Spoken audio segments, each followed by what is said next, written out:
സന്ദർശിക്കുകയും ഈ ഒരു പ്രാർത്ഥനാ കൂട്ടായ്മ ഇതിൻ്റെ പ്രവർത്തനങ്ങളെ നല്ല രീതിയിൽ വളരെ അഭിമാനത്തോടുകൂടി കാണുകയും ചെയ്യുന്ന വ്യക്തിയാണ്.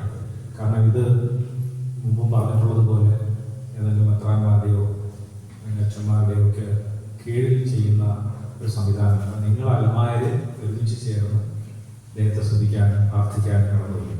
പ്രത്യേകിച്ച് ഇപ്പോൾ ചൂടാണ്. പള്ളിയിൽ വരാമെന്ന് ചോദിച്ചാൽ എന്താ ആൾക്കാർ ചൂടല്ല എന്നാണ് മറുപടി.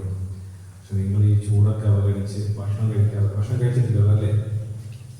എനിക്ക് ഓഫറൊക്കെ ഉണ്ടായിരുന്നു പ്രസവം. ഞാൻ പോയില്ല. ഞാൻ കഴിച്ചു. അങ്ങോട്ട് പോയാൽ ഇങ്ങോട്ട് വരാൻ വൈകും. പിന്നെ നേരെ പ്രലോഭന അതിജീവിച്ച് ഇങ്ങോട്ട് പോകും.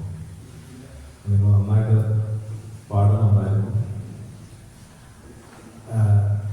ഒരു സന്ദേശം ഇന്നത്തെ വായനകളെ ആസ്പദമാക്കി പറയാൻ ആഗ്രഹിക്കുന്നത്, ലാറ്റിൻ ക്രമത്തിൽ ഉള്ള വായനയിൽ ഒന്നാമത്തെ വായനയിൽ ആമാസ്യ ആമോസിനോട് പറയുകയാണ്, നീ ഇവിടെ പ്രവചിച്ചൊക്കെ മതി, ഇവിടെ ഇനി പ്രസംഗിക്കുകയൊന്നും വേണ്ട, നീ നിന്റെ നാട്ടിൽ പോയിട്ട് പ്രസംഗിച്ച് ഉപജീവനം കഴിച്ചു അഹോവൃത്തി നടത്തിക്കൊള്ളുക എന്നാണ് പറയുന്നത്. എന്താണ് ഈ പ്രസംഗിച്ച് ഉപജീവനം കഴിക്കുക എന്നതുകൊണ്ട് ഉദ്ദേശിക്കുന്നത്? അതായത് ഇസ്രായേലിൻ്റെ ആ കാലഘട്ടത്തിലൊക്കെ പ്രവാചകൻ എന്ന് വെച്ച് കഴിഞ്ഞാൽ ഒരു ക്ഷേത്രത്തിലെ പൂജാരിയിലേക്ക് അല്ലെങ്കിൽ വെളിച്ചപ്പാടിലേക്ക് സ്ഥാനം മാത്രമേ ഉള്ളൂ. ഇന്ന് നടത്തില്ല. വന്ന് നിന്നിട്ട് ജനമതി നിന്നിട്ട് എന്തെങ്കിലുമൊക്കെ പ്രവചനങ്ങൾ നടത്തുന്നു. അപ്പോൾ ജനം അത് കേട്ട് അവർ പ്രാർത്ഥിക്കുകയും അനുഭവിക്കുകയും ചെയ്യും. അപ്പോൾ ആളുകൾ പൈസ കൊടുക്കും. അപ്പോൾ അതുകൊണ്ട് അദ്ദേഹം ജീവിക്കും. ഇന്ന് അങ്ങനെയൊക്കെ തന്നെയാണ്. നേരിട്ട് ചോദിക്കുന്നതേ ഉള്ളൂ. നമ്മൾ അല്ലാതെ ഇന്നത്തെ പുരോഹിതർക്ക് എല്ലാം തന്നെയാണ്.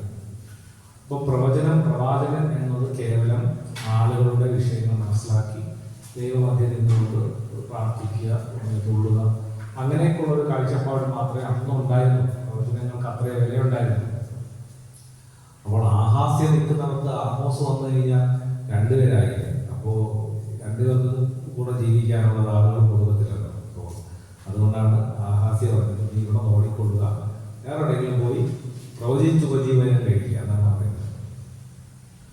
അപ്പോൾ ആമോസ് നൽകുന്ന മറുപടി, ഞാൻ പ്രവാചകനൊന്നുമല്ല, പ്രവാചകനേ അല്ല, ഞാൻ കേവലം ഒരു ആട്ടിടയനാണ്. സിക്കമോർ മരത്തിൻ്റെ വളർന്ന് പന്തലിച്ച പോസ്റ്റിൻ്റെ കമ്പിയിലൊക്കെ വീണ് കിടക്കുന്ന ശാഖകൾ വെട്ടിയൊരുക്കലാണ് എൻ്റെ ജോലി. വഴിയിലൊക്കെ വളർന്നു കിടക്കുന്ന സിക്കമോർ മരത്തിൻ്റെ ശിഖരങ്ങൾ വെട്ടിയൊരുക്കലാണ് എൻ്റെ പണി. അപ്പോൾ കേവലം ഒരു ആട്ടിടയനാണ്. പക്ഷെ എന്നോട് കർത്താവ് അരുളി ചെയ്തു, നീ ഇസ്രായേൽ ജനത്തിന് വേണ്ടി പ്രവചിക്കുക. എന്നോട് കർത്താവ് അരുളി ചെയ്തു, നീ ഇസ്രായേൽ ജനത്തിന് വേണ്ടി പ്രവചിക്കുക. അതുകൊണ്ട് കേട്ടതൊന്നും എൻ്റെ അടുത്ത് വേണ്ട എന്ന് ആമോസ് പറയുന്നു.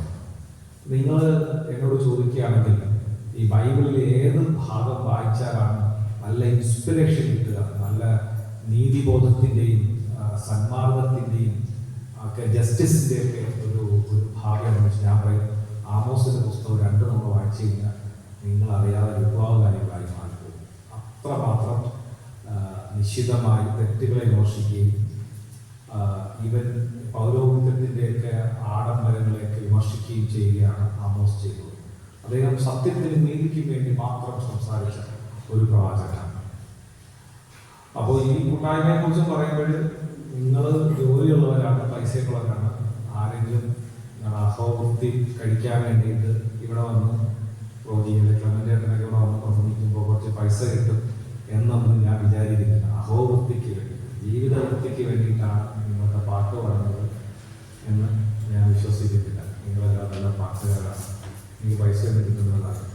അപ്പം അതിൻ്റെ അർത്ഥം ആമോസ് പറഞ്ഞതുപോലെ നിങ്ങളുടെ ഹൃദയം മന്ത്രിക്കുകയാണ്, കർത്താവ് എന്നോട് പറഞ്ഞു ഇസ്രായേൽ ജനത്തോട് പ്രവചിക്കുക എന്നുള്ളത്.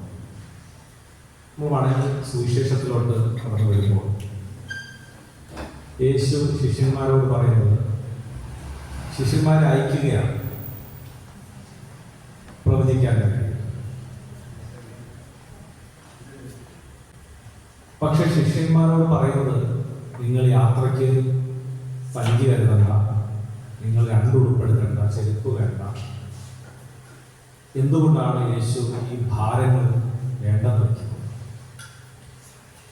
ഒരുപക്ഷെ ഈ അൽമായ കൂട്ടായ്മ ഇവിടെ പ്രാർത്ഥിക്കുമ്പോൾ ഒരു സഭാതലത്തിൽ വേണമെങ്കിൽ എനിക്ക് ചിന്തിക്കാം, എന്തിനാണ് ഇവിടെ വേറൊരു പ്രാർത്ഥന കൂട്ടായ്മ, പള്ളിയുടെ കീഴിൽ നടത്തിയാൽ മതി, ഇവിടെ ഒന്നും വേണ്ട എന്നുള്ളത്.